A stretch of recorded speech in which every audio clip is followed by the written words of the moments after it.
Bonjour à tous, j'espère que vous vous portez bien. Bienvenue sur la chaîne Les Vidéos d'Alex. Aujourd'hui, nous allons nous intéresser à une figure controversée du XXe siècle.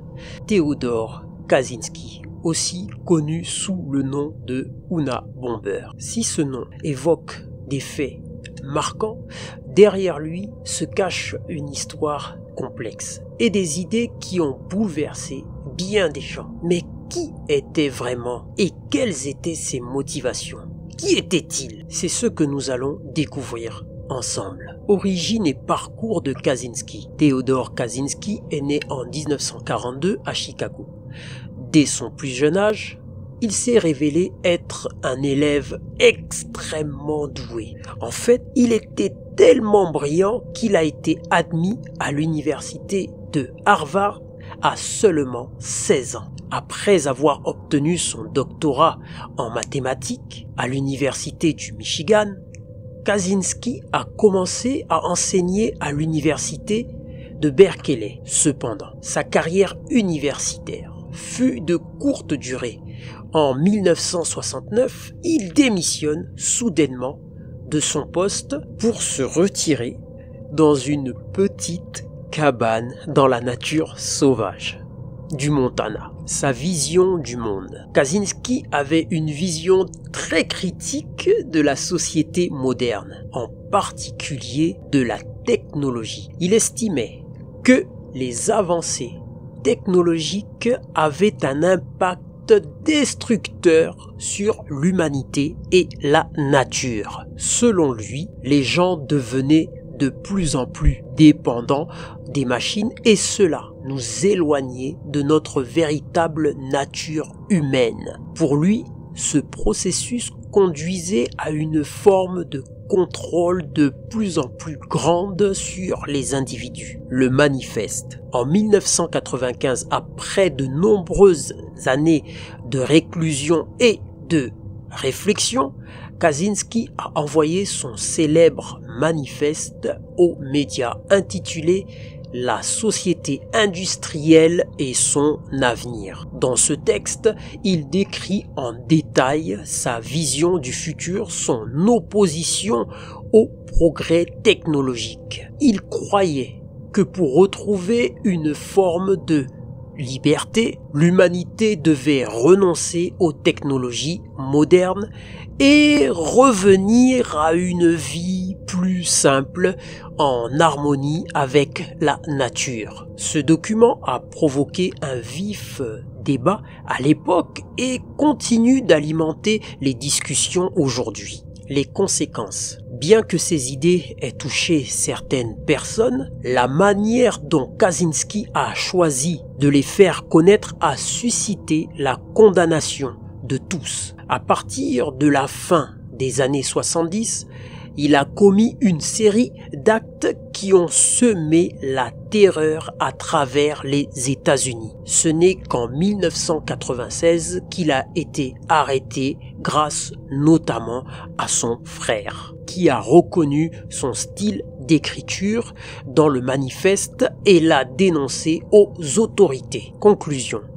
La figure de Theodor Kaczynski reste aujourd'hui controversée. Certains voient en lui un homme qui a tenté de dénoncer les dérives de notre société, tandis que d'autres ne retiennent que les actes violents qu'il a perpétrés. Ce qui est sûr, c'est que ses idées sur la technologie et son impact sur la société sont toujours d'actualité et continuent de susciter des débats passionnés. Alors maintenant, je vais relater avec vous sur Wikipédia ces actes. Je pense que ce sont ces actes répréhensibles que vous attendez tous. Alors, son premier colis piégé est envoyé à la fin du mois de mai 1978 au professeur Buckley Christ de l'université Northwestern.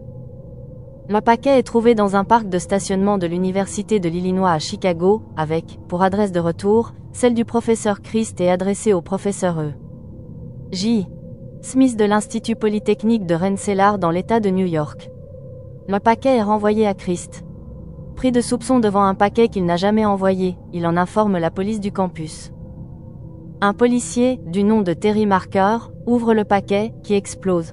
Marker n'a que des blessures légères. L'attentat de 1978 est suivi par d'autres à l'encontre de compagnies aériennes, avec l'objectif de faire exploser des avions, notamment un Boeing 727-223 opérant le vol 444 d'American Airlines, le 15 novembre 1979. Au début, les bombes sont l'œuvre d'un amateur et causent peu de dommages. La première conséquence grave survient en 1985, quand un étudiant diplômé de l'Université de Californie à Berkeley perd 4 doigts et la vision d'un œil. La bombe était empaquetée avec l'inscription « FC », à ce moment-là traduit par « Fuck Computers », que l'on traduisit plus tard par « Freedom Club », bref. Nécessaire. Le propriétaire d'un magasin d'informatique californien est tué par un clou et des éclats qu'il reçoit d'une bombe laissée sur sa place de stationnement en 1985. Une attaque similaire contre un magasin d'informatique a lieu à Salt Lake City, Utah, le 20 février 1987, bref. Nécessaire.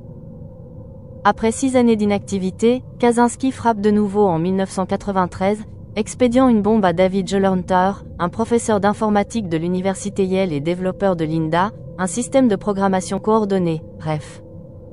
Nécessaire. La même année, une autre bombe vise le généticien Charles Epstein, en Kaczynski écrit une lettre au New York Times revendiquant pour son « groupe anarchiste », appelé FC, la responsabilité des attaques, bref. Nécessaire.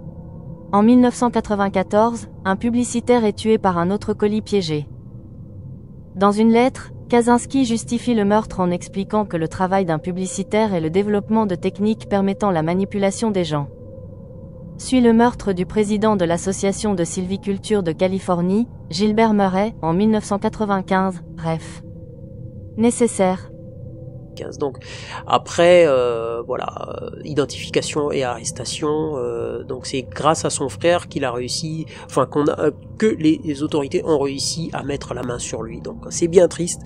Les amis, j'espère que vous avez aimé cette vidéo. Je m'arrête un peu là. Donc j'étais en train de vous lire le Wikipédia. Donc allez sur Wikipédia, vous allez avoir pas mal d'informations avec un peu plus de détails.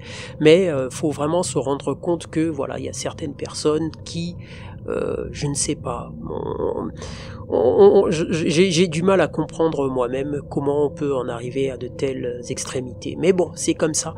Voilà, voici une vidéo de plus sur la série. Donc bon, là on n'est pas avec un serial killer, mais on est avec quelqu'un qui pensait peut-être changer les choses, mais pas de la bonne façon à mon avis.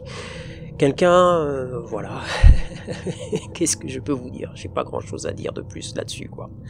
Les amis, je vous dis à très bientôt. N'oubliez pas de liker, de partager, de vous abonner et de laisser un commentaire. Je répondrai. Je vous dis à très bientôt.